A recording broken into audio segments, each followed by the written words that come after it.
안녕하세요. 오늘도 사연 살롱을 찾아주셔서 감사합니다. 이제 한 달 후면 이혼한 지 2년째가 돼요. 사실 애 낳고 2달 후부터 이 결혼 뭔가 잘못됐다라고 느꼈고 이혼 생각 처음 했었는데 살다 보니 망설이다 망설이다 4년을 허송세월하고 결국 이혼했어요. 아이가 있으니 숙려기간 거치고 최종 협의 판결문이 나왔어요. 그날 전 정말 행복해서 간만에 머리하고 화장도 하고 선글라스 끼고 무릎 길이 원피스 입고 신이 나서 구청 가서 신고했어요. 애 아빠는 몇 분 늦게 오더니 눈물을 찔끔거렸고요. 전 남편은 신고하기 전에 계속 우울해하면서 공격적으로 변했다가 서류 완성된 걸 보니 포기한 것 같았어요.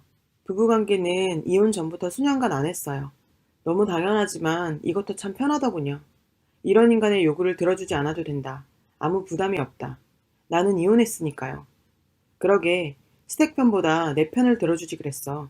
왜 당신 엄마 편만 들고 4개월 된 애 안고 당신 엄마 앞에서 무릎까지 꿇게 만들었는지. 저희 친정엄마는 4년 전에 돌아가셨는데 시댁 식구 그 누구도 장례식에 안 왔습니다. 추석 이틀 전에 돌아가셨고 서울에서 돌아가셔서 서울서 장례식 했더니 추석 제사 모신다고 아무도 안 왔어요. 시누이, 시동생, 시아버지, 시어머니 전부 다. 추석이 껴서 장례를 4일장 했으니 한 번 올만도 했는데 아무도 안 왔어요. 애 아빠는 아무 생각 없이 착했어요. 지금도 착한 편이고요. 선한 사람인데 너무 줏대 없이 굴어서 결국은 이혼하게 됐어요. 결혼 직후부터 7년간 주말 부부였어요. 남편은 장남인데 결혼은 고아처럼 해왔어요. 제가 사서 살고 있던 아파트에 주말에 몸만 딸랑 왔어요. 이 얘긴 제가 치사해 보이니 그만할게요. 하여튼 지금 정말 행복해요. 시모가 참 인성이 안 좋은 여자였어요. 막말이 심했죠. 친정엄마 장례식 후에 다시 출근한 첫날 장례 기간 동안 맡긴 아이 데리러 갔더니 저한테 하는 첫마디가 아이고 너는 병 걸리면 일찍 죽는 큰 병 걸려야지. 병원서 길게 있는 병 걸리지 마라. 누가 네 병수발하겠냐? 내 아들이 하겠냐? 네 아들이 하겠냐? 교통사고 나도 크게 나서 죽는 게 낫지 질질 끌면 그거 좋을 거 없다. 전 진짜 그 말이 잊혀지지 않아요. 저희 아빠도 저 유아기에 돌아가셔서 기억도 없는데 이젠 엄마까지 돌아가시니 제가 더 우습게 보였나 봐요. 엄마 얘기, 장례식 얘기는 하나도 안 했어요. 아예 묻지도 않더군요. 수고했다, 애썼다, 사부인 좋은 데 가실 거다. 이런 위로의 말 한마디 없었어요. 마치 엄마가 돌아가신 걸 모르는 여자처럼요. 그렇게 외면을 하더군요. 일반적인 상식을 가진 사람이라면 저러는 게 될까요? 자기 아들과 결혼한 가족이나 마찬가지인 며느리에게 말이에요. 일단 며느리 무시부터 하고 기선 잡으려던 것 같아요. 우리 엄마 몸 안 좋아 요양원 가셔서 2박 3일 만에 병원에서 CT와 MRI 찍고 그 요양원에서 28일간 계시고 갑자기 돌아가셨습니다. 그게 다여서 병수발도 못 해드린 한이 남았는데 저 들으라고 저런 말을 하다니. 미운 정도 남은가 없이 세상 오만정 다 떨어지더라고요. 이것 말고도 많은데 구차해서 안 적고 싶어요. 그땐 몰랐어요. 순진하고 멍청하고 너무 어리석었어요. 세상 물정 모르는 그냥 일반 직장인이었어요. 저는 이혼 후 정말 정말 행복합니다. 재산분할 100원도 안 받았고 위자료도 100원도 안 받았어요. 그저 남편 집 사람들과 안 보고만 살고 싶다. 그러니 이혼해 달라고 했어요. 제가 시댁에 더 이상 안 가고 안 만나고 싶어. 돌아가신 우리 엄마를 모욕하는 너와는 더 이상 살 수가 없어. 너희 집은 왜 우리 엄마 장례식에 안 왔냐? 라는 말을 했던 게 남편과 살다가 가장 심하게 싸운 말이었습니다. 이혼도 조용히 잘했어요. 주말마다 예쁜 제 아들과 놀러 다니고 미래를 위해 상가도 한 개 샀어요. 시댁은 완전 흙수저죠. 지금 애 아빠는 양육비를 50만 원 줄 때도 있고 원래는 50에 합의서를 썼는데 80만 원 줄 때도 있어요. 애 아빠는 이혼 부부답게 살고 있어요. 가끔 제 집에 와서 아기도 보여주며 살고 있습니다. 애 아빠는 그리 나쁜 인간은 아니었어요. 장모 무시하고 여자 좀 무시하고 장남이니 자기 집을 보호하고 자기 엄마밖에 모르는 평범한 남자였어요.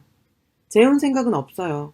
원래 남자 없이도 잘 사는 성격인데 그냥 우연히 결혼을 해봤다. 이런 생각으로 살아요. 남자에 질리기도 했고 무엇보다 시댁이 생기는 게 싫으네요. 결정적으로 이혼을 생각하고 본격적으로 얘기를 하기 시작한 계기가 있었어요. 엄마 돌아가신 후 2년 가까이 지날 때까지 전 시댁과 별 문제 없이 지내고 있었어요. 얼굴 붉히는 일 없이요. 먹 같은 시댁. 물론 아기 때문이었죠. 그러다 술자리에서 작은 일로 어린 시누이가 저에게 거친 술주정을 퍼부었고 제가 따졌죠. 그런데 조용히 관람하듯 침묵하고 있던 전 남편이 갑자기 제게 조용히 해! 라고 소리 질러서 일이 커졌어요. 술은 같이 마신 게 아니었고 술자리 좋아하는 시누이가 새벽에 우리 집에 들어온 거였어요. 안 좋은 일로 기분 상해서 저한테 풀러온 사람처럼. 남편이 자기 동생만 그렇게 두둔할 줄은 정말 몰랐어요. 저만 나쁜 인간으로 몰고 가더군요. 친정 언니 오빠들은 전국 각지에 흩어져 살고 하니 내가 고와 같이 우스워 보였던 건지 시댁 식구들은 모조리 그 도시에 모여 살다 보니 공격할 때도 제가 만만했을 거예요. 그러다 4개월이 흐르고 저는 몇 달이나 남은 추석 때 안 가겠다고 했어요. 엄마 제사 참석하러 서울 오빠네 가고 싶었어요. 그 전에 엄마 일주기 때도 시댁 차례상 차리느라 못 갔죠. 얼굴도 모르는 조상 귀신들 제사 모시느라 나 낳고 홀로 키워준 엄마를 외면하는 게 진짜 답답했어요. 남편이 얼마나 잘났길래 내가 이 집에서 이러고 엄마 첫 끼일에 이렇게 남의 음식 만들며 웃는 척을 해야 하는지 제가 간다 만다 안 해도 다녀오라는 말 한마디 해야 하는 거 아닙니까? 그때는 내 맘 가는 대로 시댁이 그냥 안 가고 싶었어요. 아무도 사부인의 기일에 대해 말하지 않고 불편한 진실인 듯 외면하는 그 집구석에요. 근본 없고 배운 거 없는 교양 없는 사람들. 추석에 안 가겠다는 그 말을 했더니 발끈하면서 안 된다고 하네요. 그것도 애 아빠가요. 그러면서 제게 하는 말이 니는 왜 우리 엄마한테 용돈 안 보내냐? 였어요. 5년을 부부로 살면서 월급 통장을 준 적도 월급이 제 통장으로 온 적도 얼마를 받는지도 몰랐고요. 늘 80에서 120 사이를 보내줬으니 살림에 대한 기여도도 낮아요. 남편이 결혼도 너무 길게 했어요. 정말 못만 왔죠. 자기도 알더라고요. 한 번도 자기 집에 돈을 보내게 한 적이 없었어요. 보내려고 해도 펄쩍 뛰며 말렸던 사람인데 속마음을 알게 되니 좀 많이 놀랐어요. 웃기기도 했고요. 저는 화가 나서 따졌죠. 날 낳았냐, 날 키웠냐? 나한테 뭔가 잘하려고 노력을 했냐? 우리 엄마 장례식에 오지도 않고 네 엄마가 그리고 시댁 식구들이 날 사람으로는 봤을까?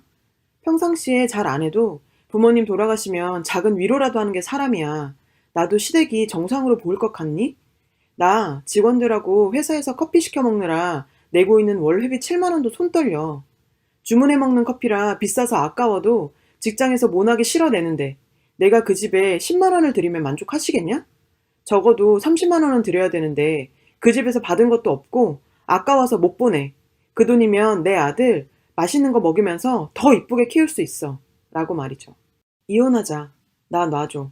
돌아가신 장모님에게 한 번도 살가운 사위 노릇한 적 없으면서 꼬다놓은 보릿자루 같이 장모님이라고 부른 적도 없으면서 돌아가신 후에도 장모님을 네 엄마라고 부르는 너와는 살 수가 없다. 이혼하자고 했어요. 그 후 한 달 후에 법원과 접수하고 석 달 후에 이혼이 됐어요. 시모가 미치게 싫었지만 결정적인 건 애 아빠의 언행이었어요. 속마음을 알고 나니 안 그래도 싫은 사람 억지로 살 수 없겠다 싶어서 헤어졌습니다. 이혼하고 한 달 정도는 사실 남편과 이혼 안 한 듯 살았습니다.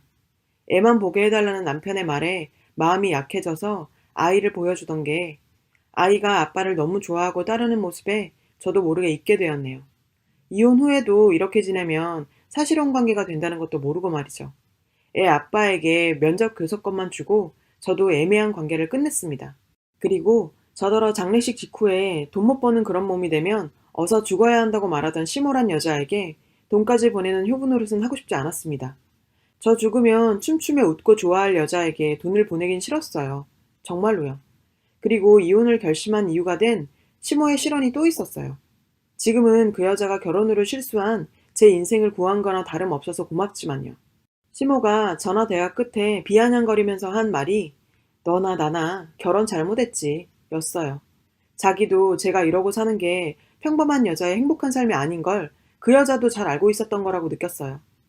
내가 저런 여자 보기에도 그렇게 불행하게 사는 건가 라는 깨달음이 왔던 것 같아요. 이렇게 살면 안 되겠다 라고요. 사실 제 귀엔 시모의 그 말이 네가 결혼하고 애까지 있는데 이제 와서 어쩔 거냐 라고 들리던데요. 니까짓 게 이제 와 어쩔 거냐. 결혼 잘못했지만 이제 와 너 같은 게 뭘 어쩌겠느냐 라고요. 그래서 그 여자 모르게 이혼해버리고 싶었어요. 자기 아들 버림받은 거 알고 나중에 뒤통수 쳐서 미친 듯 발악할 일을 만들어주고 싶었어요. 이전에 시모가 내 아들은 빈 몸뚱아리로 쫓겨나니 절대 이혼은 안 된다 라고 했거든요. 이혼 숙려기간 직후 이혼하려고 했을 때요. 이제와 생각하니 그 남자는 빈몸으로 왔으니까 빈몸으로 나가는 게 맞았네요. 제가 딸이라면 자기 아들 같은 남자랑은 결혼 못하게 했겠죠. 이런 시모의 말들을 2년간 가만히 생각해보니 전 남편이 자기 엄마에게 용돈을 보내야 한다는 그 말을 들어주고 싶지 않았어요. 그런 여자에게 용돈을 왜 보내야 하나요? 용돈으로 끝나지 않고 부양해서 장례식과 화장이나 매장하는 일까지 해야 끝이 나죠. 죽어서 묻어야 끝이 나죠. 그 며느리의 도리란 것, 그거 말이에요. 하기 싫습니다. 애 아빠도 너무나 싫었고요.